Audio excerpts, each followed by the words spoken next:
Olá, irmãos, sejam bem-vindos a mais um conteúdo de discipulado.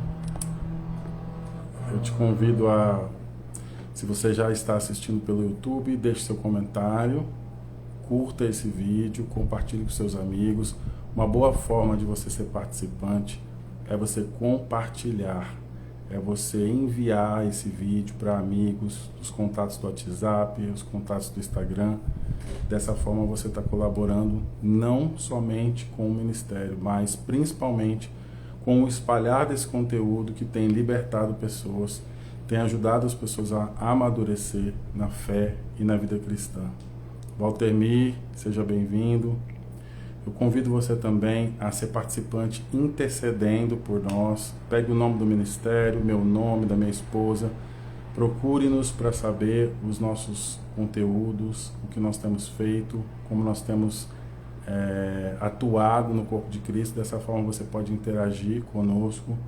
Temos discipulado, produção de livros, produção de conteúdo nos canais, nas páginas. E dessa forma também, se você quer ser um propagador do Evangelho, você pode se utilizar do nosso conteúdo.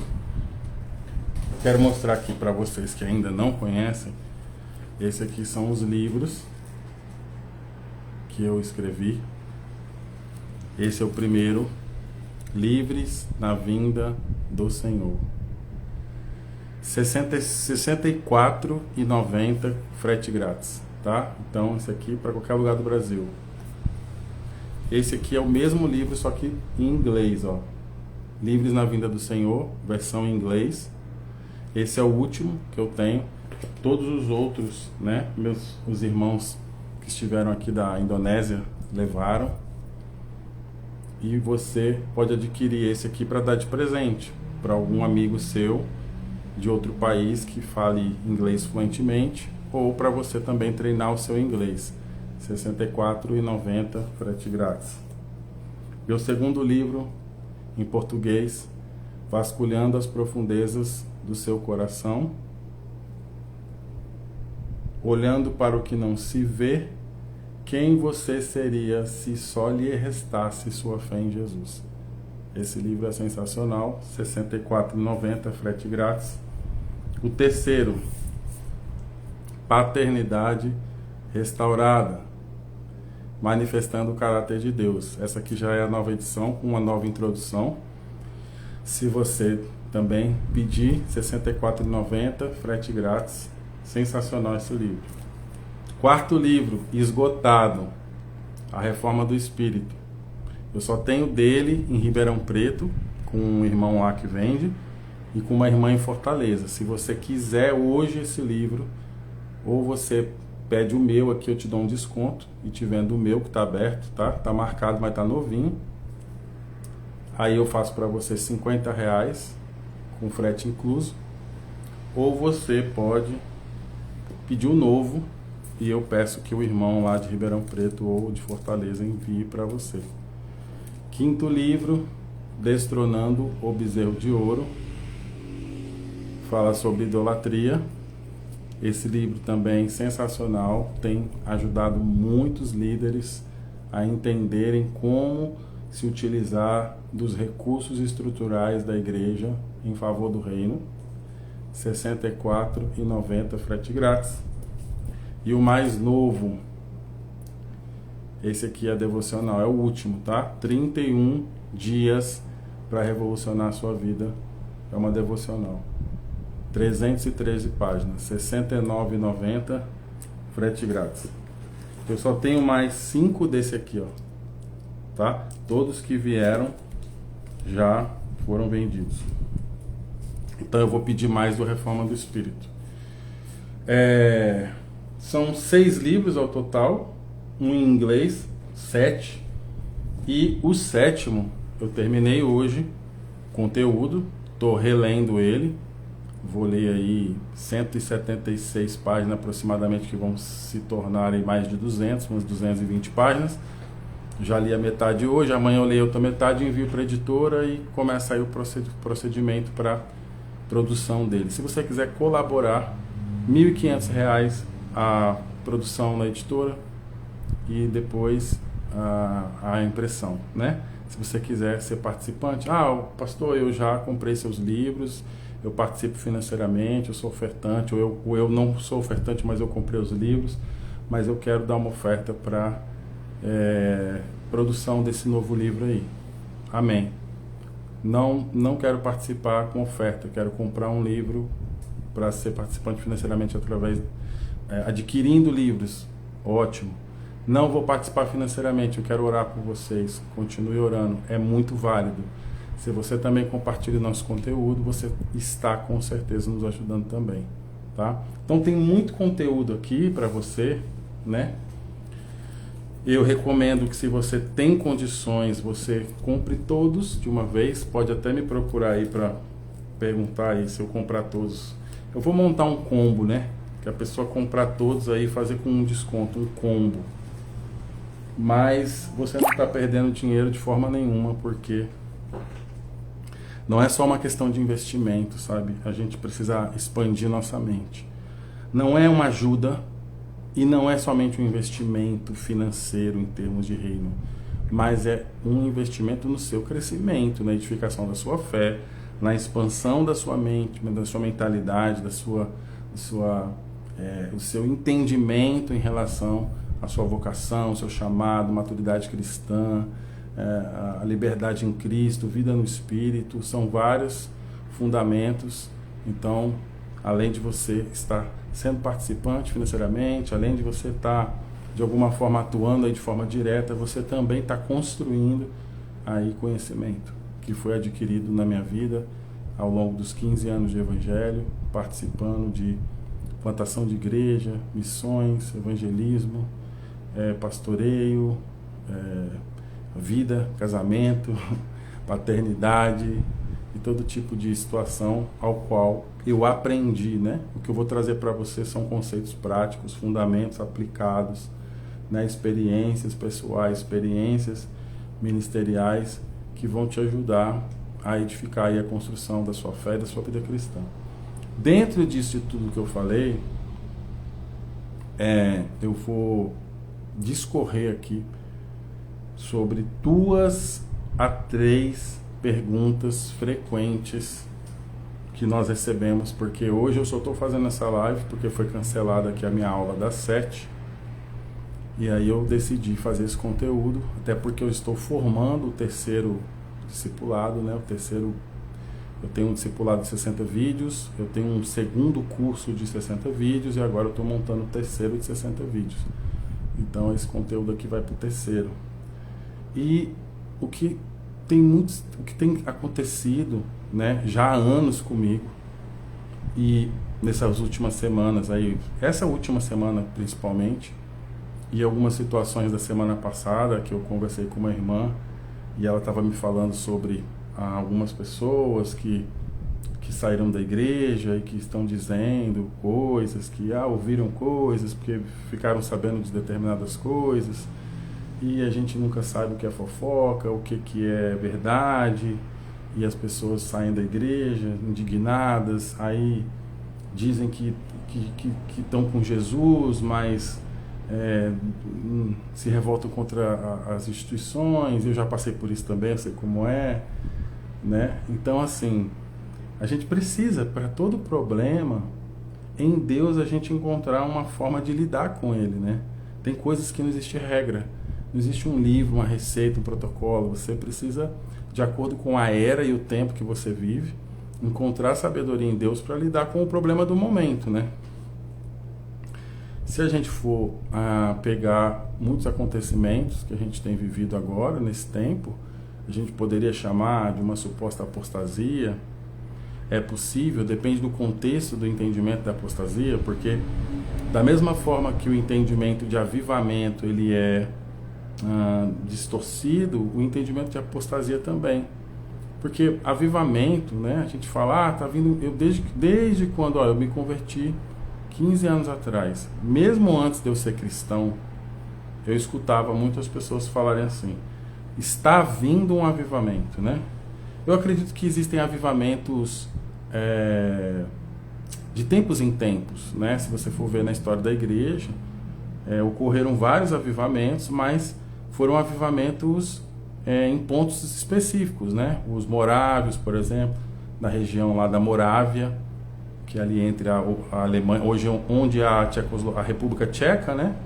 Ali uma parte da fronteira com a Alemanha parte oriental da Alemanha, avivamento das ilhas de Gales, ilhas híbridas, acho que avivamento das ilhas, não lembro exatamente aqui quais ilhas, mas ilhas Fiji, tem outras ilhas também ali perto da Grã-Bretanha, Rua Azusa, acho que alguma coisa também na África do Sul. Então, assim, em vários momentos da história você vê avivamentos, acontecimentos específicos. Aqui na nossa cidade tem a cidade é de maioria luterana, né? E a gente, quando os indonésios estavam aqui, a gente foi no MEUC. O MEUC é uma divisão missionária da igreja luterana, mais ou menos isso. E o pastor lá do MEUC estava explicando para a gente também que houve um avivamento, né? Depois de Lutero, teve um processo de esfriamento da fé, e aí começou novamente leitura bíblica nas casas, e houve um aquecimento da fé e uma espécie de avivamento através de um missionário, não lembro exatamente o nome, mas era Philip Jacob, alguma coisa assim, depois eu tento lembrar o nome aqui.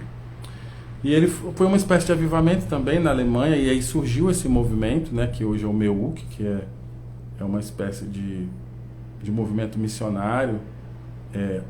Os pastores, eu falei pastores, mas ele no caso não é pastor, porque essa parte da luterana, né, eles não exercem o pastorado, é mais uma questão ali de cuidado e missões e evangelismo. Eu não sei exatamente como funciona, né, a estrutura, ele explicou detalhadamente, mas foi rápida a nossa conversa, eu até pretendo voltar lá para entender. Então, por que eu estou falando tudo isso? Porque avivamento, ele produz frutos palpáveis de transformação na vida das pessoas. Então, quando acontece um avivamento, as pessoas, você pega o da Rua Azusa, por exemplo, esse dos Morávios, as pessoas sofrem uma transformação radical na vida delas, né? Elas realmente, por exemplo, pessoas aprisionadas em vícios, elas são livres, são libertas. Pessoas aprisionadas em imoralidade, em roubo, diminui a violência, há muitas conversões genuínas, pessoas abandonam o pecado, abandonam a vida desregrada. Então há uma transformação social visível no avivamento.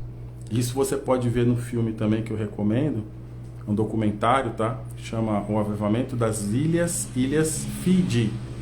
Fiji é F-I-J-I, é uma ilha no Pacífico, próximo ali, não próximo, né? Mas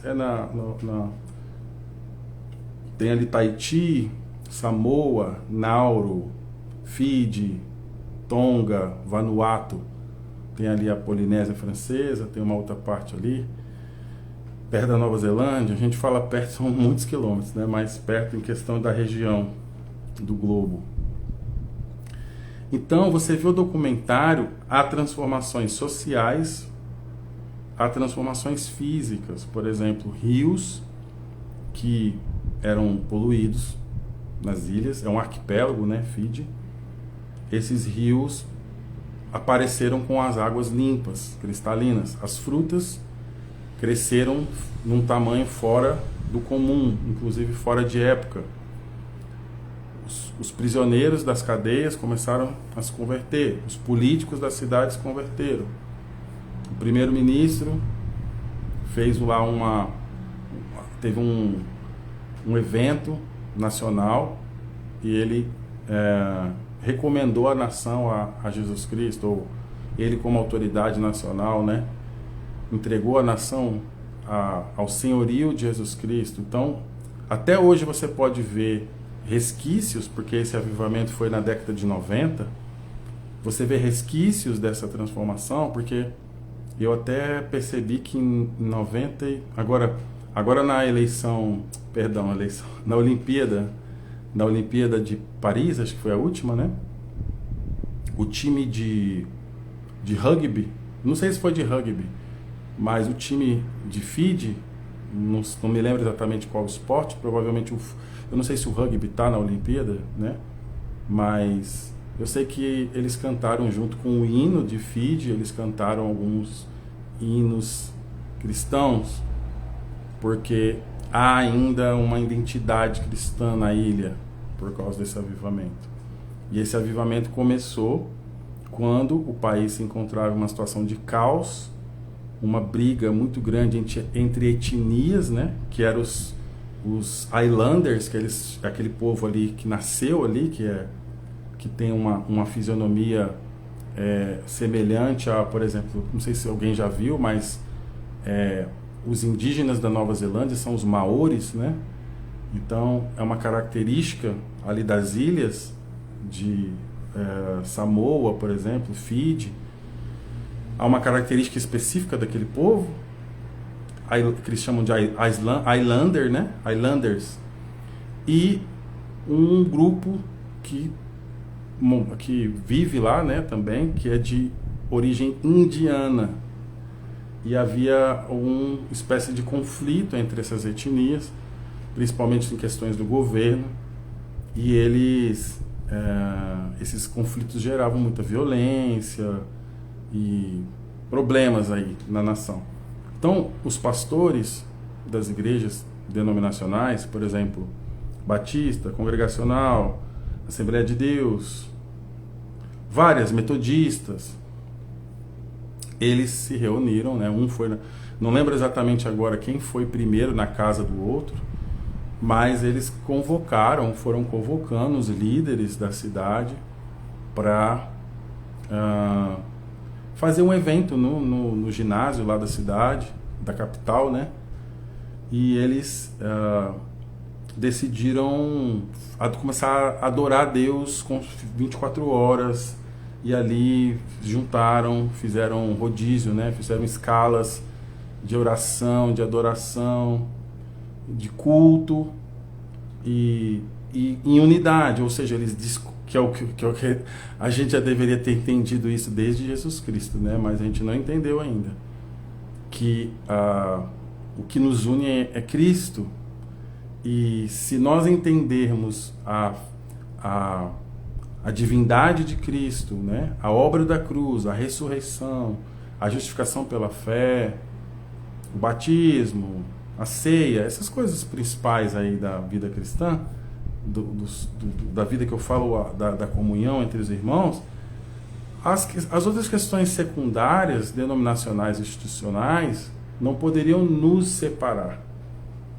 Então, quando isso acontece lá em Fiji, há uma explosão aí de glória de Deus, e acontece muita coisa. Não vou, né? Tô tentando aqui contar o documentário inteiro, mas seria legal vocês assistirem, né? Então, o avivamento das Ilhas Fiji é algo que pode mudar a sua forma de enxergar as coisas. Então, talvez você encontre uma certa resistência, né? Você vai dizer assim, tá, eu vou assistir, e vai acabar esquecendo. Mas eu recomendo que você hoje mesmo já procure no YouTube e coloque lá numa janelinha do seu WhatsApp ou em algum lugar onde você não esqueça, para você assistir esse documentário. E por que eu contei tudo isso?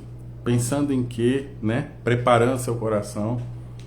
Porque é difícil para a gente, a cada dia que passa.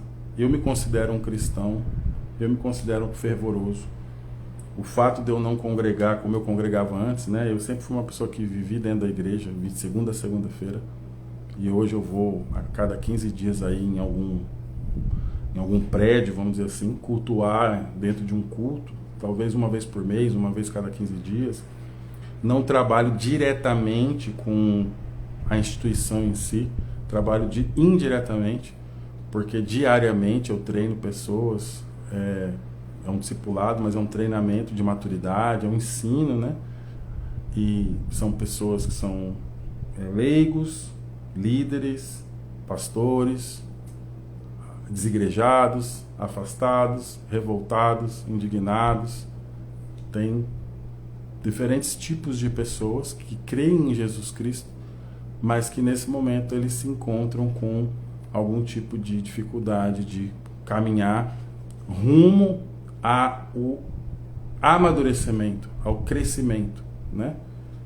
Muitos passam anos estagnados naquela rotina de culto. Vão no culto, assiste o culto, recebe uma oração ou uma palavra e volta ao normal na segunda-feira, como se não fosse cristão. Faz parte da nossa cultura, né, que vem mais do catolicismo, essa ideia de uma religião exterior, que você vai na missa, por exemplo, e ali você recebe uma espécie de purificação e na segunda-feira você começa a sua vida normal novamente. Nós trazemos um pouco disso para a nossa vida quando nos tornamos protestantes, né? Mas o que a gente pode fazer? Como é que eu vou advogar com tantos escândalos, com tantas distorções? Algumas pessoas pensam que ao ler os meus livros elas vão se afastar mais da igreja, e eu acredito que elas vão se aproximar mais, mas agora de uma forma consciente. Então o intuito dos meus livros não é afastar você da igreja, é fazer você enxergar a igreja com olhos de maturidade, com entendimento.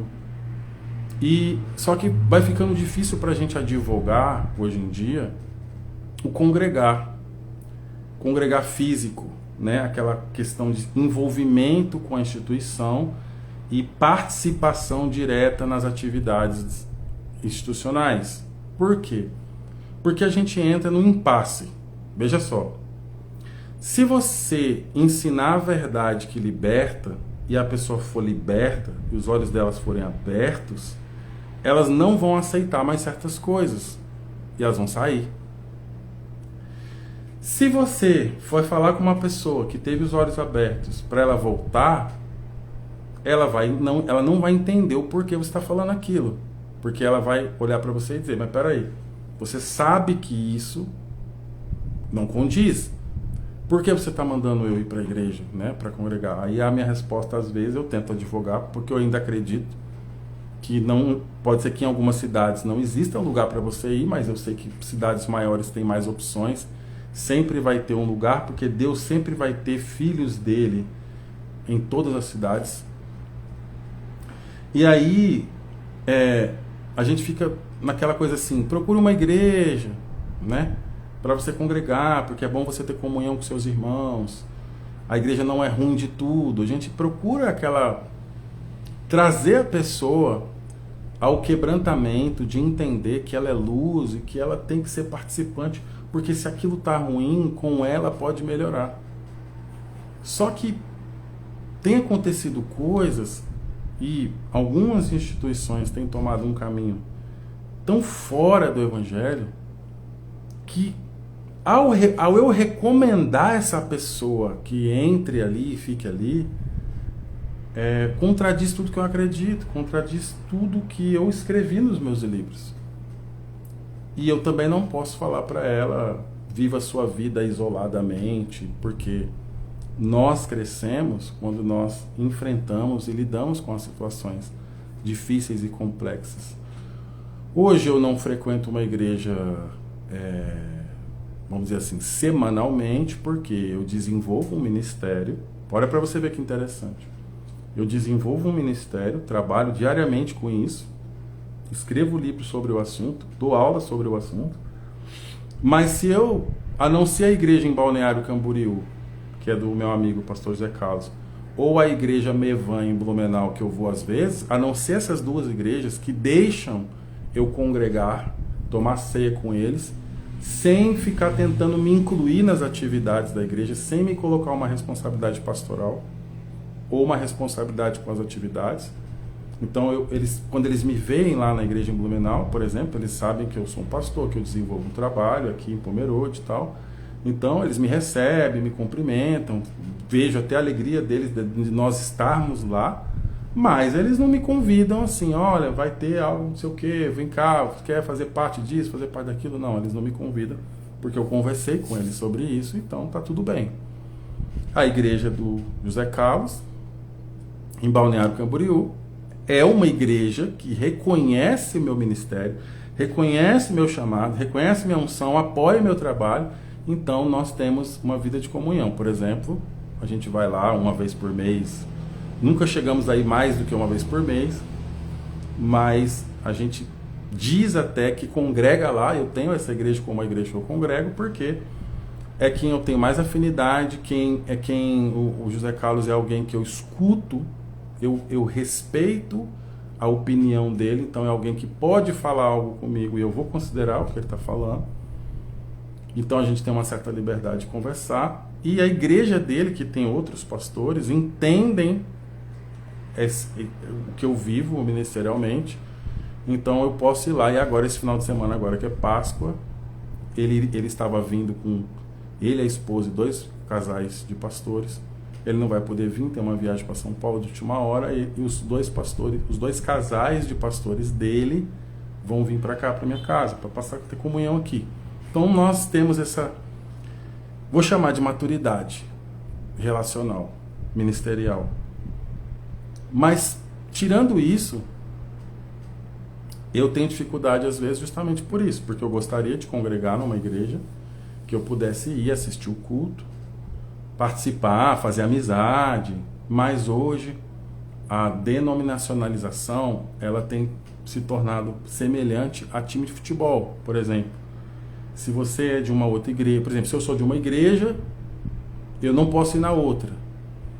E se eu vou na outra igreja e eu não faço parte, ou eu não quero fazer parte, ou eu sou convidado para os eventos e eu não quero participar institucionalmente, oficializar algo oficial, então eu também não vou ser tratado ali, eu não vou ser incluído no grupo, porque hoje existem tantas complexidades doutrinárias que existe aquela coisa, você ouve esse pastor, você não pode ouvir aquele. Eu também às vezes não recomendo alguns, tá?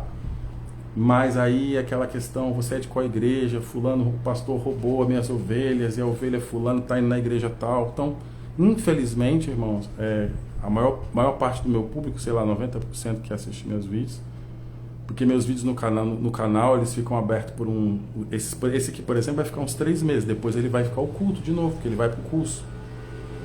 Então, o mundo que não conhece Jesus, não é interessante que eles saibam ou ouçam essas complexidades da família de Deus, porque não é um bom testemunho. Mas infelizmente é o que acontece. Então, quando alguém pergunta para mim, né, eu falei tudo isso, porque a pergunta é: nós estamos vivendo uma apostasia, e se estamos, o que fazer, né? Eu acredito na reconfiguração, porque o Evangelho ele é uma relação de filhos com o Pai. E essa relação é possível pela obra de Cristo e a ação do Espírito Santo habitando em nós. Isso cria uma abertura para uma relação. Essa relação, quando ela é verdadeira verticalmente, ela se mostra horizontalmente, ou seja, a verdade de que você se relaciona com Deus se expressa na forma como você se relaciona com seus irmãos. E aonde está isso? 1 João, 2 João, 3 João, agora não vou lembrar qual das 3 de João, né? Provavelmente na 3 João. Ele diz que se você diz que ama, né? Se você diz que ama a Deus e não ama seu irmão, você é mentiroso. Então, se você tem problema com o seu irmão, com os seus irmãos em geral, você está com um problema com Deus. E isso é João que diz. Então, é natural que alguém bem resolvido com Deus consiga se relacionar bem, não com todos, porque Paulo disse, tem de paz, se possível, com todos, né? Nem sempre é possível. E você vai ter uma relação com o corpo de Cristo. É natural que você tenha essa relação se você está bem resolvido com Deus. Então, a pessoa sai de uma instituição, ela sai muitas vezes frustrada com as coisas que acontecem. Em algumas instituições, o problema às vezes é desvio de fé, por exemplo. Se a instituição se perdeu nas questões de ensino doutrinário, por exemplo, quando a gente diz coaching, né, há uma tendência de interpretar que nós estamos transformando a palavra coaching em algo pejorativo. Então, o pastor está falando mal dos coaches. Não. O coaching, que em português é treinador, ele tem a função de treinar. Se você for ver o que eu faço todos os dias, aqui no meu computador, online, e escrevendo livros, e pelo WhatsApp, é uma função de coaching, é um treinador. Eu acompanho as pessoas no crescimento delas. Mas, quando a gente usa coaching, o termo coaching para dizer que é um desvio da fé, é porque o conteúdo que é trazido para dentro da igreja, ele é humanista. É um conteúdo voltado, ou seja, ele é antropocêntrico. Ele é voltado para centralização do poder no homem e não em Cristo. E aos poucos, porque todo envenenamento, né, que vai acontecendo na Igreja de Cristo, ela é progressiva e é vagaroso, não é algo rápido. Então começa com a distorção da verdade. Então, por exemplo, a obra de Cristo ela é perfeita. Sim, irmão, envolve o discipulado. A obra de Cristo ela é perfeita, definitiva. Então nós recebemos de Deus pelo que Jesus fez. Veja só, então nós recebemos de Deus pelo que Jesus fez. Jesus é o centro. Nós recebemos do Pai através do Filho. Aí o coach fala a mesma coisa. Só que ele diz assim, você vai receber de Deus se você fizer tal coisa. E se você fizer mais, você tem mais mérito. Então, a gente tira o mérito da obra de Cristo, da obra da cruz, e coloca no homem. Só que isso é tão sutil que você acha que está tudo bem, porque você pode usar os versículos e mudar o sujeito. Então, por exemplo, você recebe provisão porque você dizima? Aí vamos lá. Pastor, não tem dízimo no Novo Testamento. Bom, eu, nos meus livros, explico porque eu acredito que lá em Melquisedeque começou e nunca acabou. Mas para quem não reconhece essa prática, a gente pode se utilizar então da que Paulo disse, que é cada um dê segundo dispõe seu coração, não por tristeza, nem por necessidade, porque Deus ama quem dá com alegria. Então, aquele que oferta voluntariamente, ele oferta voluntariamente para receber, ou ele recebe, ou ele oferta por generosidade de ter recebido? Se você responder essa pergunta, você vai saber se você está com Cristo no centro ou seu eu. Porque se você dá porque você quer receber, você está colocando o homem. E a motivação é ganância. Mas se você dá porque você reconhece que recebeu em Cristo, é generosidade. O centro é Cristo. Eu falei a mesma coisa com duas fontes diferentes. E essa é a diferença do coaching, que prega antropocentrismo, e o ministro da palavra, que prega cristocentrismo. Se você não sabe identificar isso, você vai comendo antropocentrismo, e quando você perceber, você já está vivendo uma religião. Você saiu de uma religião e entrou em outra. Porque a vida em Cristo é um relacionamento, e você faz as coisas no Evangelho por quem você se tornou. Porque você é nova criação, porque você agora tem uma nova natureza, porque você tem uma nova mente, porque agora você produz fruto do Espírito, que é generosidade, é bondade, é amor. Então toda vez que você faz algo pensando em o que você vai ganhar, não que você... Porque tem uma ideia de semente, né? Deus dá semente a quem semeia e pão para quem tem fome. Claro que quando você planta, a expectativa é de colheita. Mas você tem consciência de quem te deu a semente. E por isso você planta com abundância, porque você é generoso, e generosidade é um fruto do Espírito. Então não vem de você, é quem você se tornou. Mas se você é um investidor antropocentrista, treinado por um coaching, você vai achar que o reino de Deus é igual à bolsa de valores, ou que o reino de Deus é um banco. E você vai fazer por motivação de ganância, consequentemente, você não vai ser um bom doador para os propósitos do reino, você vai ser só um acumulador. Então, tudo isso faz toda a diferença. Eu usei o exemplo do dinheiro, mas a gente pode aplicar em qualquer outra área. Existem pessoas que às vezes elas ofertam para a minha vida de um primeiro momento, um primeiro, segunda, terceira vez em que a pessoa está motivada em, olha, você é um pastor e você trabalha com pregação do evangelho e eu quero ser de certa forma participante, mas ela tem um entendimento errado. Algumas pessoas têm uma espécie de misticismo na hora de ofertar. Então, não sei se você já foi em alguma cidade que tem uma fonte, aqueles chafariz, isso na Itália tem, eu não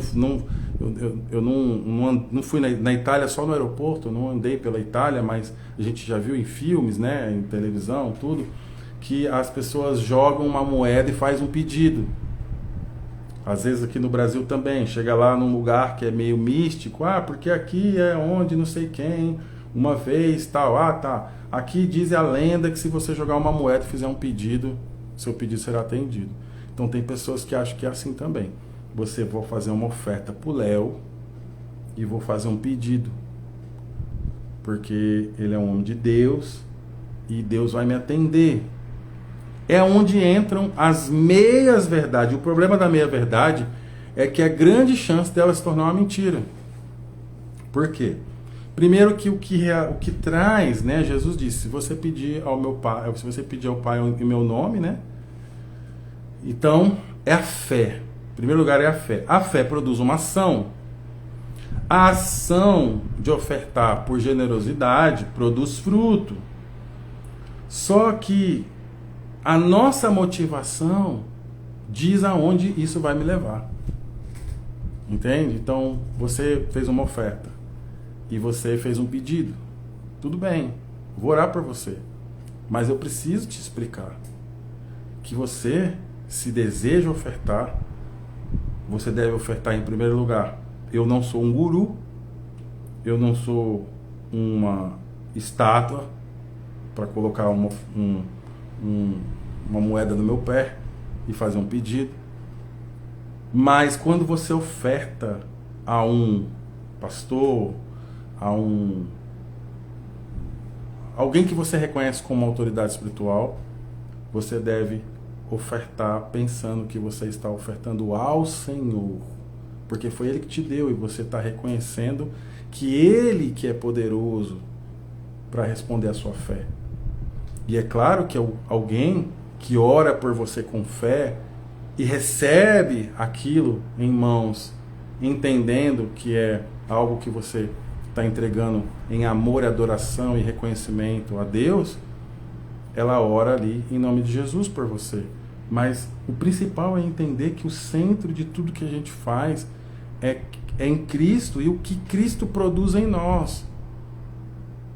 Porque senão a gente cria uma espécie de misticismo, uma simpatia, né? As pessoas vão me procurar e vão me dar uma oferta e vão fazer um pedido como se fosse algo mágico. E a vida cristã, ela é um dia atrás do outro, uma construção de fé, uma mudança de mente, uma renovação de mente e uma produção de fruto do Espírito na nossa vida, que é a generosidade. Então, por isso que Paulo fala, quem mais planta, mais colhe. E por que ele fala isso? Porque quanto mais a sua fé é edificada, mais há um governo do Espírito na sua vida, maior é a generosidade. E a generosidade, ela transborda de tal forma que você vai abundar também no compartilhar. Você vai abundar também no dar. Consequentemente, você vai abundar no colher. Mas isso você vê que é um fluir do Espírito, porque tudo está centrado em Cristo. E é manifesto pelo Espírito Santo. Não é uma obra fundamentada na ganância, na cobiça e na expectativa de coisas terrenas em termos com aquilo que Jesus disse, né? Que não, para você não acumular tesouros na terra, ou seja, que seus olhos não estejam na terra. Então, a minha recomendação para as pessoas que têm os olhos na terra, vivam segundo as regras da terra, né? Porque não tem como eu conciliar uma coisa com a outra. Então, se eu escolhi viver pelos conceitos da terra, eu vou seguir os protocolos e as leis, né? E as regras da terra, que é meritocracia, quem é mais forte, quem é mais inteligente, quem é mais malicioso, que sabe o jogo do poder, que entende, né, as regras do jogo do poder, e isso o coaching pode ensinar. E eu não posso. Eu não me considero bom nisso, né? Li muito, vivi alguns anos de vida, entendo algumas coisas, mas não me acho um especialista nessa arte do poder, do jogo do poder. Então, além de eu não poder ensinar por não ser bom nisso, eu também não posso ensinar porque não é o meu princípio, do que eu acredito. Então, quando a gente vai para o jogo, vou usar esse termo, né? Mas quando a gente vai para a jornada de fé em Cristo, é outra regra, é outro formato de andar, é outro formato de plantar e é outro formato de colher. E as consequências são diferentes, as ações e reações são diferentes, porque é um outro sistema, não é o sistema do mundo. Então, como que depois de ouvir tudo isso, né, depois de saber, eu sabendo tudo isso, eu sabendo que em alguns ambientes o evangelho ali já se perdeu, e eu vou convencer a pessoa a ficar ali congregando? Porque ela, por exemplo, é uma situação que aconteceu aí umas semanas atrás, né, num outro estado, inclusive no Nordeste, é de que, porque eu fiquei sabendo que não sei o que, né, situações, questão de dinheiro, de adultério, de tal, na igreja, de pastor, assim.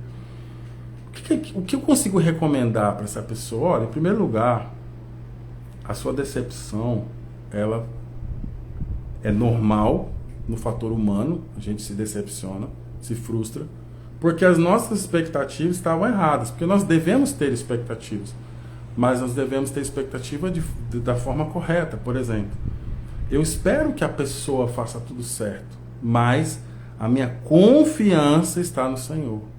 Então, se essa pessoa pisar na bola, escorregar feio, a minha fé permanece a mesma, porque a minha confiança estava... Eu tinha uma expectativa de que aquela pessoa fizesse tudo certo, mas a minha confiança está no Senhor. Então, você está numa igreja, aí o pastor adulterou, ou você descobriu que há corrupção financeira, ou que o evangelho não é o evangelho, é outra coisa. E aí você vai e abandona a igreja, e aí você diz que Deus está no seu coração e se afasta do corpo de Cristo. Quando eu digo afastar do corpo de Cristo, irmão, você entende quando uma pessoa está bem e quando uma bem resolvida, ela não quer mais fazer parte de instituição nenhuma, mas ela está bem resolvida, e quando a pessoa está morrendo ali na indignação dela. É diferente, o discurso é diferente, o que sai da boca da pessoa no sentido assim, porque você sabe que o tom da sua voz fala muito sobre como está seu coração. O tom que eu digo é como a nuance das palavras. É muito difícil você transparecer alguém que está mal e você querer dizer que está bem. É difícil. Tem que ser muito assim, psicopata, né? A pessoa, para ela conseguir ninguém perceber. Ela está se sentindo bem e transparecer que está mal, ou ela está mal e transparecer vice-versa. E aí, é normal que a um primeiro momento a gente fique indignado, que a gente não queira saber, não acredite mais em nada, né? O fato dos meus livros ter esse nome, por exemplo, Destronando o Bezerro de Ouro, e saber da minha explicação sobre denominação, sobre idolatria, faz algumas pessoas dizerem assim, o cara não congrega, escreve um livro falando da igreja, instituição, ele é contra a igreja, é desigrejado, isso aqui. Cada um tem um conceito, porque cada pessoa enxerga o reino de Deus no nível da maturidade dele. Tem pessoas que acham que o reino de Deus, ele está lá, a hora que você abre a porta da igreja, ele está ali dentro, que ele está dentro do prédio, que fora do prédio não tem reino de Deus, eles acham que é ali dentro. Né? Eu entendo que Jesus disse que está dentro de nós, e por estar dentro de nós, a tendência é que nós, em alguns momentos da semana, nos reunamos num lugar para exercer ali a dinâmica do corpo, né? Que um é apóstolo, outro é profeta, outro é pastor, com a evangelista, mestre, com a função de edificação do corpo. Então, essa função dos 5 ministérios acontece ali naquele prédio, porque ali as pessoas interagem e crescem. Isso é normal. Só que em cima dessa interação entrou o humanismo. Então, o calendário envolve mais atividades de entretenimento e dispersão do que de crescimento. Por exemplo, cuidado, né? Cuidado. Vamos fazer uma festa. Então pega lá a lista de 20 pessoas, chama elas para trabalhar na igreja. Quem não trabalha, por exemplo, quantas vezes acontece de você talvez estar em algum ambiente e você decidir o seguinte: olha, eu tenho uma atividade muito pesada, eu trabalho o dia todo, eu chego em casa, eu tenho cuidar dos meus filhos, eu tenho que ter atividade com meus filhos, e eu, né, sei lá, tem pessoas que têm tantas coisas que elas não conseguem encontrar tempo, por exemplo, para estar 3, 4 vezes por semana na igreja, trabalhando em eventos, esse tipo de coisa. Mas se ela disser que não vai, aí eu pego a Bíblia e aplico na vida da pessoa como se ela estivesse tendo um problema com Jesus. Tipo, você está negando Jesus porque você não quer servir, porque maior é o que serve. E aí eu começo a pegar versículos descontextualizados com o texto e aplicar na vida do irmão, para o irmão se sentir culpado, condenado, e largar a família dele, largar tudo que ele tem para ele ficar lá na igreja trabalhando. Quando eu digo de graça, não é o problema trabalhar voluntariamente, mas eu sou pastor, eu não tenho salário, porque eu não tenho uma instituição hoje CNPJ, então eu recebo daquilo que as pessoas que trabalham comigo recebem de conteúdo, e elas entendem que Gálatas 6,6, compartilhe das melhores coisas com aquele que te instrui. Alguns usam outros versículos, entendem isso e elas me apoiam financeiramente. Mas, vamos imaginar que eu fosse o pastor da igreja. É correto ter um bom salário? Eu entendo, biblicamente, que sim. Mas, se a igreja não tem como pagar uma ajuda de custo, por exemplo, para algumas pessoas que dependem do trabalho que elas exercem lá na vida delas para o seu sustento, eu não devo também sobrecarregá-la com o trabalho voluntário. Sabe? Eu não posso colocar peso naquela pessoa para que ela priorize o trabalho voluntário da igreja em lugar do trabalho que está produzindo o sustento dela. É questão de bom senso, porque eu estou recebendo meu sustento trabalhando como pastor. E aquela pessoa recebe o sustento dela trabalhando numa empresa ou outro tipo de trabalho. E aí eu quero que ela priorize o trabalho voluntário da igreja e coloque como não tão importante o trabalho dela, que é o que gera renda para ela sustentar a família dela. Porque se ela não estiver aqui nesse quadrado, ela não está servindo o Rei de Deus. Então, quando as pessoas têm os seus olhos abertos, elas leem meus livros, aí as pessoas dizem: a pessoa lê seu livro, ela sai da igreja. Não, ela não sai da igreja. Ela sai de uma instituição que não condiz com o bom senso, com a coerência da verdade de Cristo. Porque se esse lugar, eu conheço pessoas que leram todos os meus livros.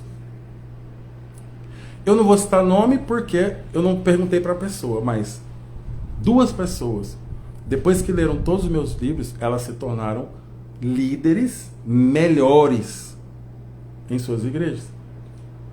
Elas estão mais envolvidas e elas estão mais efetivas no que elas fazem dentro da igreja. Então algumas pessoas vão ler e vão falar: o que eu estou fazendo aqui?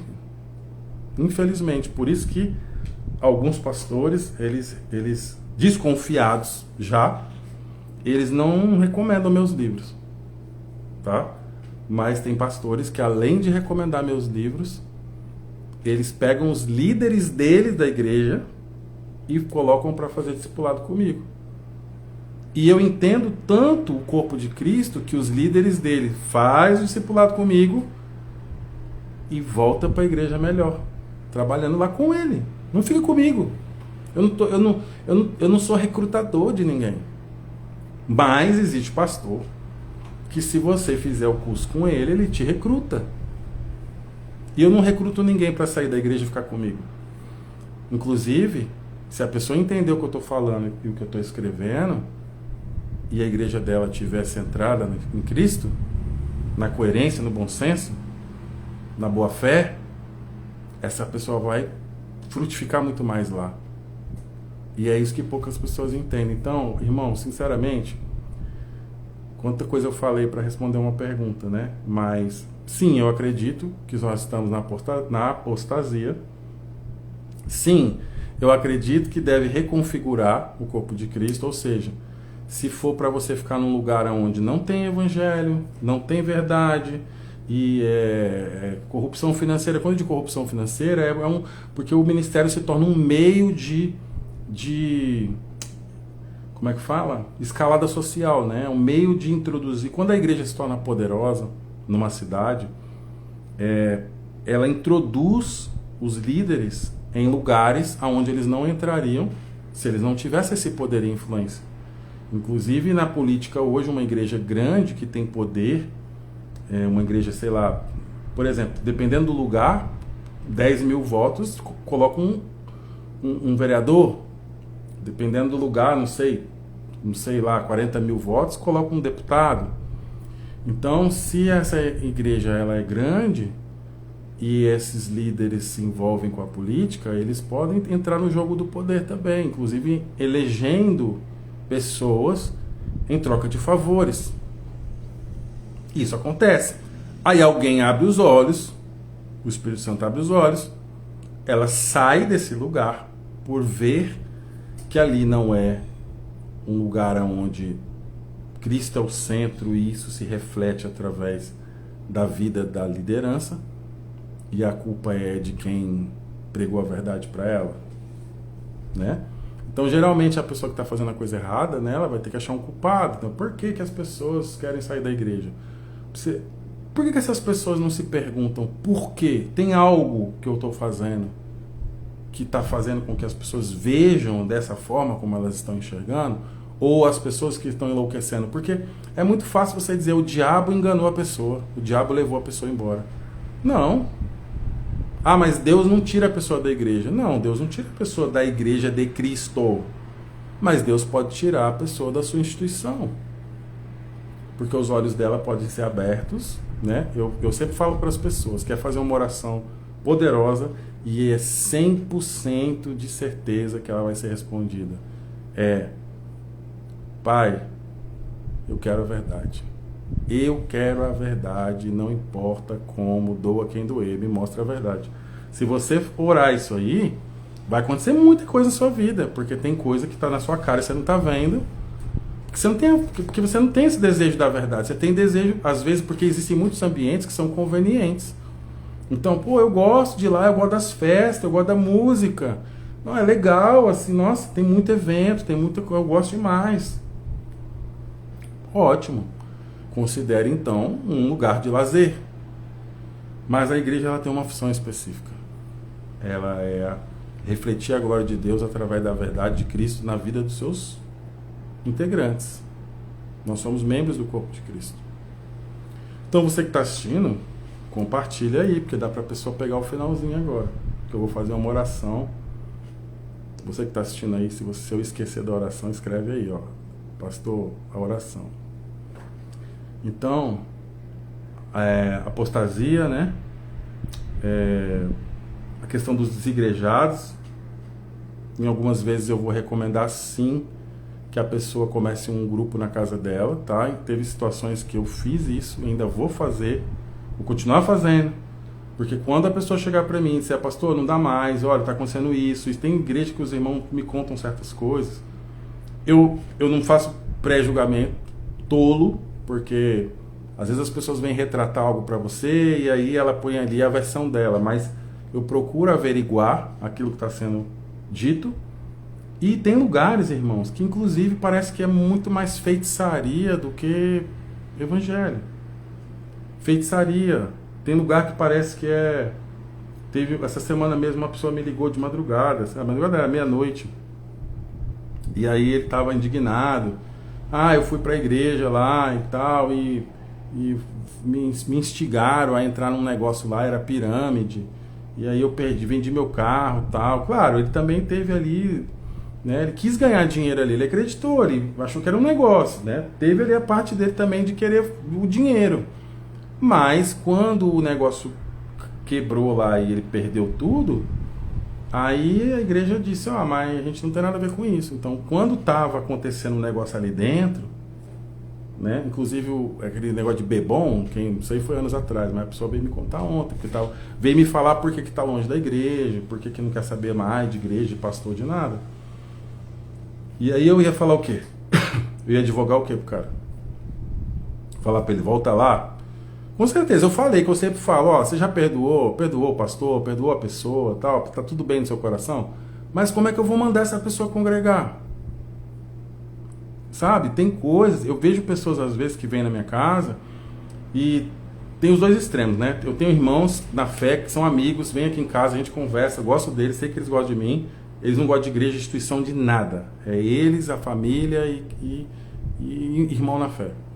Beleza, eu aceito isso, interpreto eles como irmão e vejo eles como corpo de Cristo. Por quê? Porque eles não suportam institucionalização, mas eles amam Jesus e amam os irmãos que amam Jesus. Ótimo.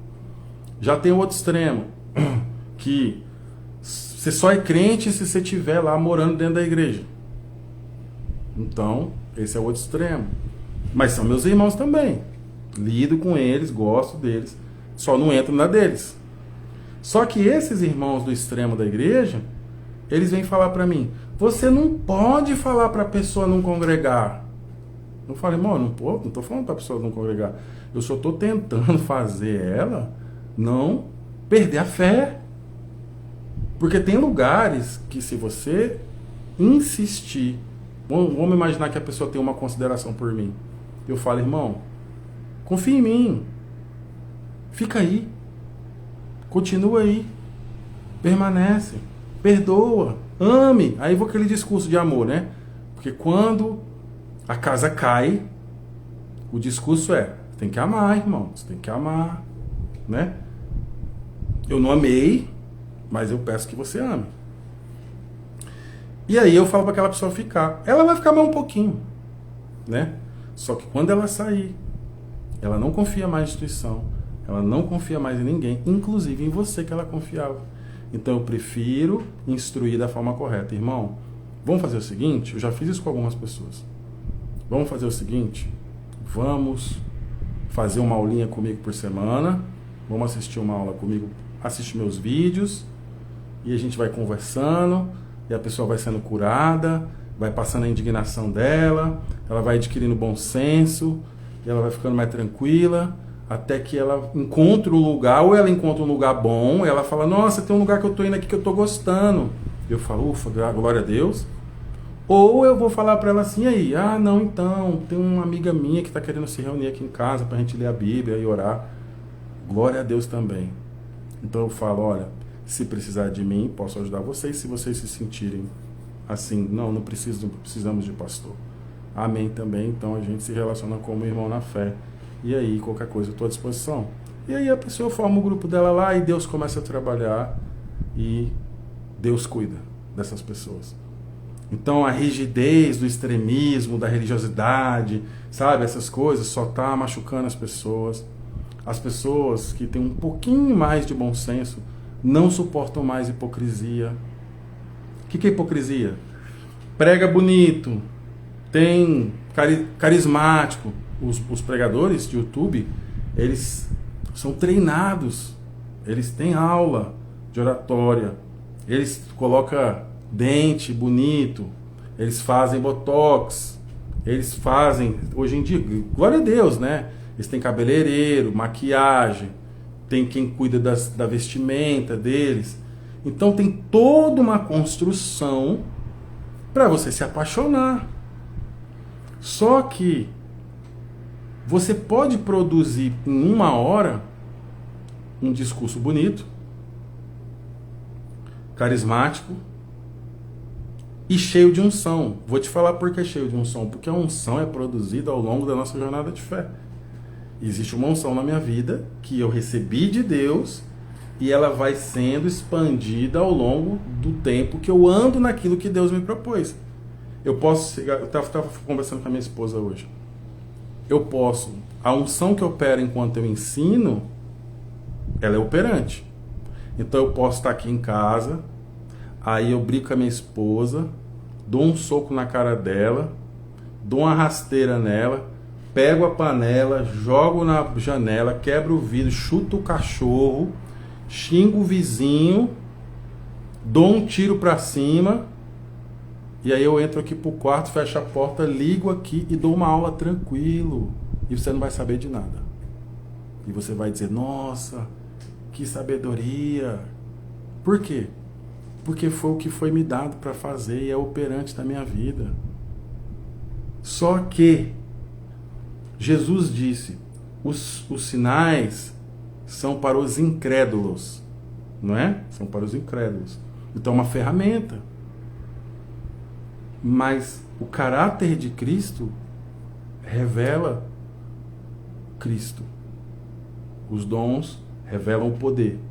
O caráter revela a pessoa.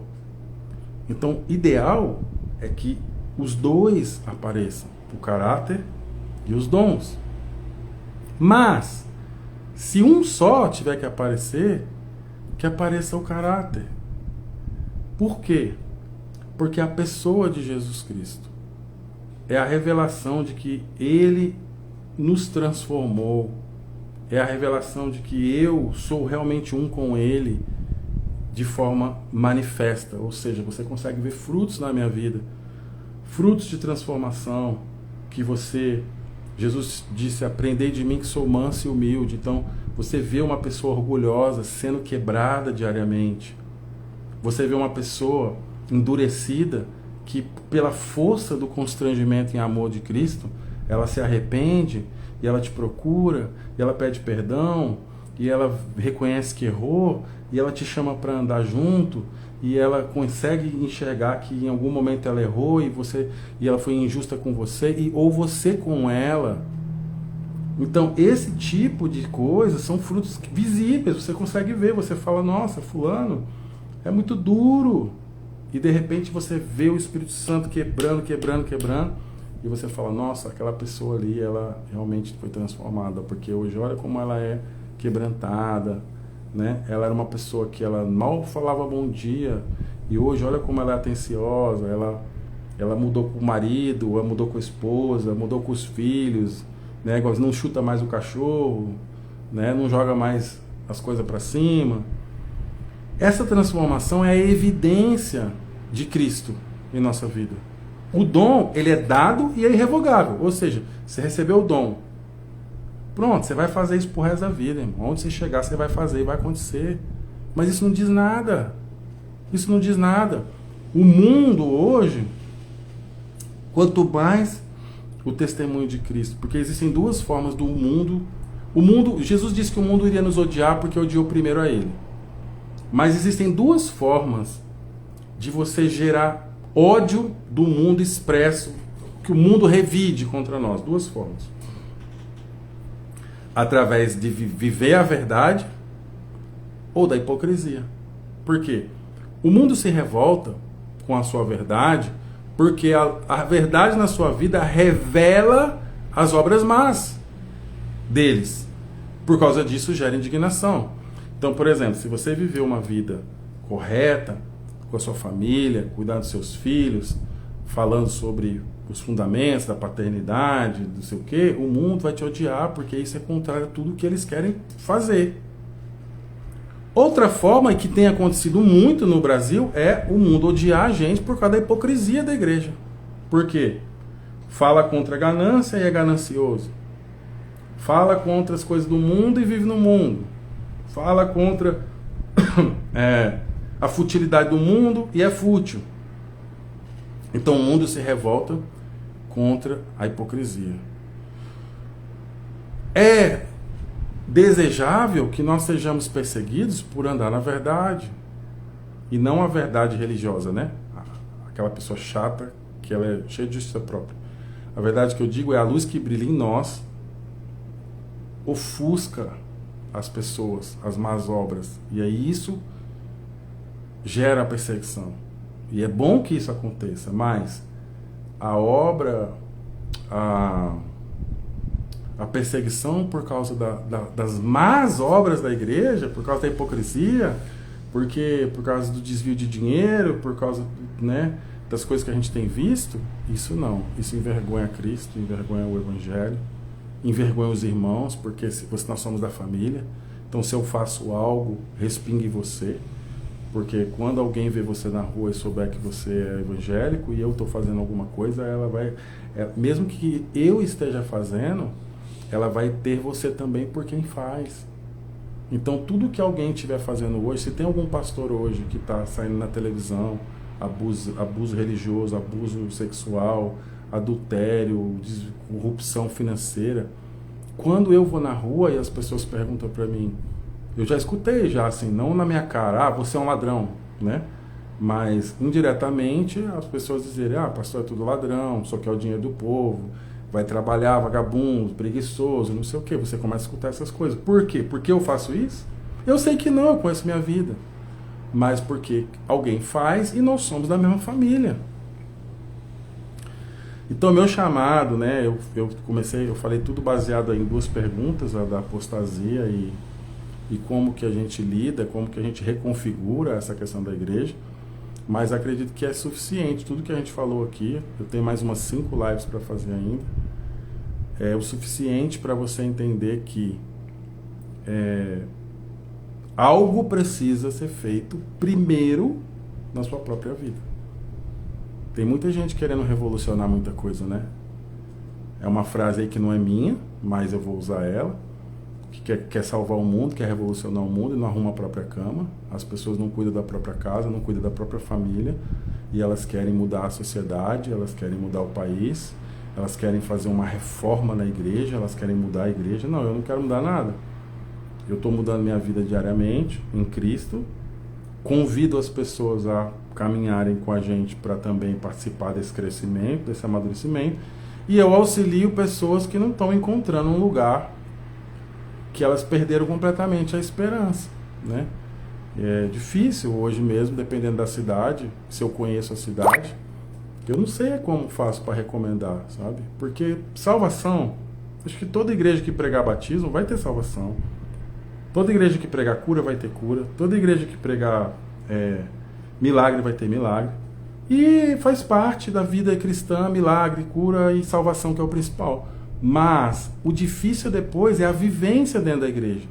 Quando a liderança não é madura, quando a liderança não é moral, quando ela não é ética, quando ela não sabe lidar com as questões, quando a gente fala assim, tem alguns sofismas que foram lançados ao longo dos anos, tem uma que fala assim, você diz que não quer vir à igreja porque só tem hipócrita, aí venha porque seja bem-vindo mais alguma coisa assim, querendo dizer que então não venha porque você procura uma igreja perfeita, mas se você vier vai estragar, alguma coisa assim, sempre querendo dar a ideia de que a pessoa que não quer vir, né, 100% dos casos, porque tem casos que realmente a pessoa é muito...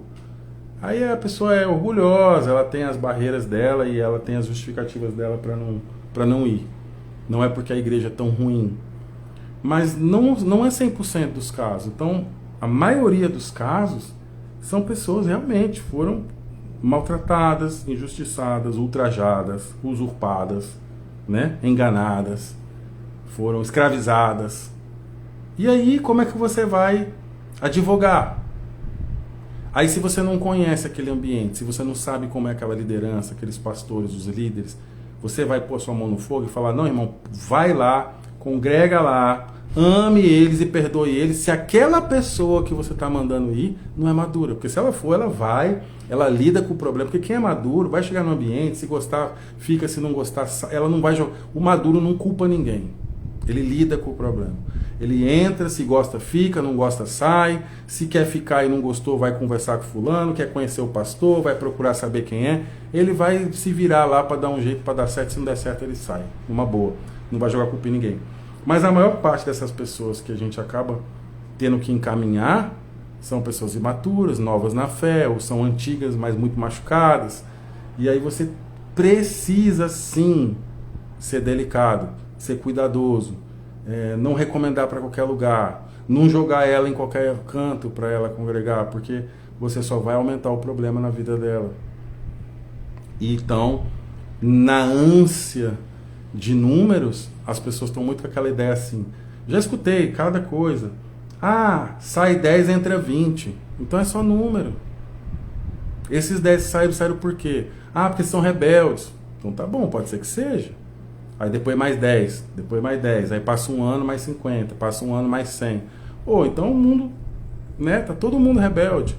Ninguém senta para conversar. Pessoal, senta aqui, liderança, senta aqui, pastores. Por que está acontecendo isso? O que está acontecendo com essas pessoas? Por que tanta gente saindo? A gente batiza 500, sai 600? Tem alguma coisa. E aí é onde entra esse trabalho. 5 ministérios, amadurecimento, discipulado, cuidado, apacentar.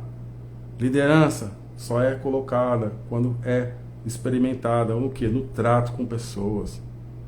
Eu já trabalhei com todo tipo de gente. Eu acredito que na maior parte do tempo, não todos, tá? Mas muitos lugares que eu trabalhei,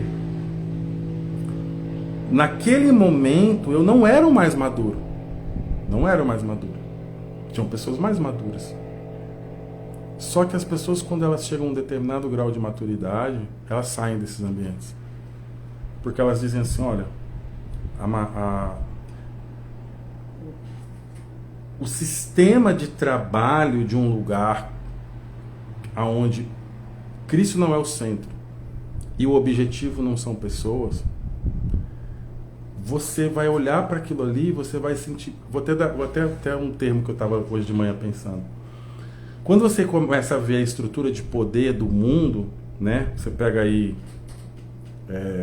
o jogo do poder político, questões de geopolítica, sociedades secretas, quando você começa a ver, você vai ver que existem duas categorias de pessoas que trabalham nesses lugares, né? No poder, na política, nas sociedades, né, secretas. Não são, toda sociedade secreta ela tem um ramo público, que é o que ela se mostra para a sociedade, mas por trás não é algo acessível, que é acessível ao público. Então as pessoas que são café com leite, o que é café com leite? Olha, esse cara não tem potencial de jogar o jogo, mas ele é uma pessoa proativa, ele tem um público que nós queremos, ele se apresenta para as pessoas, ele é uma boa figura para nós. Você é colocado de café com leite, então coloca essa pessoa para trabalhar ali na parte pública, lidando com pessoas, né, uma figura que que faz aquela instituição ser bem vista, e aquele cara que também entrou junto com o café com leite, ele é sangue no olho, o cara é ruim, o cara é maldoso, o cara ele sabe jogar o jogo do poder e ele tem o potencial, ele tem, como diz lá, sangue nos olhos para jogar o jogo. Aí eu recruto ele para a parte obscura da coisa. Então isso é uma dinâmica do mundo, mas, de certa forma, se quem controla as coisas na instituição eclesiástica tiver essa mentalidade, ele vai se aplicar disso também. Então, em muitas situações eu me senti café com leite. Por quê? Porque eu não tinha potencial para o que era obscuro. Então eu era tratado como alguém que tinha, fulano é líder e tal, olha, esse cara aqui é o líder. Eu era líder, exercia liderança, exercia autoridade, mas café com leite. E outras pessoas que tinham mais esse perfil aí que eu acabei de falar, elas eram recrutadas para outras questões, para outros tipos de conversa, de diálogo e de ações. Isso é normal quando você entende como funciona o jogo do mundo, o jogo do poder, mas isso não é normal numa instituição onde nós somos chamados luz do mundo. Nós somos luz, nós não somos trevas. Então, quando você entende essa dinâmica, eu entendo. Então, quando eu chego hoje, em qualquer lugar que eu for, que eu passar um período, vamos começar a andar com uma galera aí. Eu começo a andar com uma galera. Eu percebo o jogo, né? E eu entendo assim, olha, isso aqui não é pra mim. Mas quando eu percebo um grupo de pessoas que estão tentando falar assim, cara, vamos trabalhar direitinho, vamos pregar o evangelho, vamos libertar as pessoas. E quando tem situações complexas, a conversa ela é transparente, ela é aberta, ela é aquela coisa que você põe sua opinião e a pessoa realmente releva, considera, ali é um lugar para você ficar, porque você não precisa estar certo sempre, você não precisa ser 100% eficiente, mas se você tem vontade, você tem desejo pela verdade, você tem desejo pela transparência das coisas, vocês estão trabalhando num ambiente de luz e não num ambiente de trevas, você tem que ficar ali. Aí você tem sim que relevar defeito da pessoa. Ah, o cara é chato, o cara é cri-cri, ah, ele é meio, sei lá, cada um tem, né, suas complexidades aí da personalidade. Aí você tem que relevar tudo. Aí você sim tem que amar, perdoar, no sentido de ficar, permanecer e perseverar junto. Mas aonde o negócio é treva, mentira, dissimulação, persuasão, manipulação, você não tem que ficar nesses lugares. Não tem que ficar. E se você sair, você não vai estar abandonando o corpo de Cristo, você está se afastando de Deus, se afastando do Evangelho. Não está. Procure socorro. Procure alguém e fala assim, me ajuda, socorro, eu não sei o que fazer, estou me sentindo oprimido, estou me sentindo injustiçado, esse negócio não está certo e tal. Olha, existem sim lugares de luz. Existem muitos lugares de trevas, mas a luz prevalece sempre. Inclusive, Jesus vai vir e vai nos resgatar e vai nos buscar e vai chegar o tempo em que não vai haver mais essas coisas. Mas enquanto existe, você tem que se apegar às pessoas que estão caminhando para o mesmo propósito que o seu. Se o seu objetivo é a verdade, se o seu objetivo é caminhar nas coisas realmente de Deus, a ser aperfeiçoado na fé, então não tem desculpa. Se você não consegue mais congregar, procure a gente. Se aonde você está é um lugar que você vê idoneidade, mas as pessoas são um pouco difíceis, fique, permaneça, ame, seja aperfeiçoado no amor, persevere com elas, porque talvez você também seja difícil. Eu sou uma pessoa que acha um monte de gente difícil, mas eu também sou difícil em algumas coisas. Falo isso porque eu acho que eu já melhorei bastante, sabe? Mas nos procure e peça socorro. Não fique se justificando de que você não precisa de pastor, que você não precisa de igreja. A gente fica criando diálogos com a gente mesmo, se justificando, sabe? Isso não resolve o problema. Peça socorro, procure alguém que possa te ajudar. Se reerga em maturidade e fé. E depois seja um agente que vai ajudar outras pessoas também. Tá bom? Eu vou fazer outras lives aí, eu faço de repente, tá? Quando não vou marcar mais datas. E você que chegou até aqui, deixe seu like, seu comentário, compartilhe esse vídeo. Vai ficar no Instagram aí talvez uma semana só, eu vou deixar. Depois eu vou tirar do Instagram, vai ficar só no YouTube, vai ficar no YouTube aberto por uns 3 meses. Depois eu vou ocultar o vídeo também e vai ser incluído aí no 3º curso. E aí, se você tiver interesse de começar o discipulado com a gente, aí é só você nos procurar. Deus abençoe. A oração que eu falei que ia fazer, né? Ninguém colocou aqui, mas eu lembrei. Então, você que está assistindo agora, eu vou fazer uma oração para você. Se você quiser colocar um pedido aqui, coloca. Mas eu vou fazer uma oração. A unção que quebra o jugo. Talvez você está tentando tomar decisões e você não consegue, porque há um peso de medo em você. Porque você sofre de intimidação. E quando você vai tomar a decisão, você não consegue. Acaba que você procrastina, você joga para depois. Ou você fica procurando desculpas para dizer, não é tão assim como eu achava, ou então eu vou lidar com isso mais um tempo. Então eu vou orar para que Deus abra os seus olhos, te dê ousadia, ou para resolver a situação, ou para se livrar da situação, tá bom? Pai, nós cremos que é o Senhor quem dá semente a quem semeia, e a semente é a palavra, e é o Senhor quem multiplica ela no coração dos teus filhos e produz frutos. E eu oro a Ti, Senhor, que o Teu poder, o poder do Espírito Santo, na autoridade do nome de Jesus, quebre, Senhor, todo sofisma, todo paradigma, todo raciocínio, toda a ideia, pensamento que se levanta contra a sabedoria de Deus, que seja quebrado agora. Tudo que foi plantado pelo inimigo, toda a doutrina falsa, toda a doutrina de demônio, doutrina do homem, que entrou na mente dos seus filhos, que programou, Senhor, que doutrinou a mente deles, seja desfeito agora, Pai, pela verdade do Evangelho. Em nome de Jesus, que os olhos dos teus filhos, olhos espirituais de discernimento, sejam abertos. Abra agora os ouvidos dos teus filhos, Senhor, que eles possam ouvir a tua voz. Quebra agora todo o jugo, todo o cativeiro que aprisiona os teus filhos, Senhor, na Babilônia. Em nome de Jesus eu creio, Pai.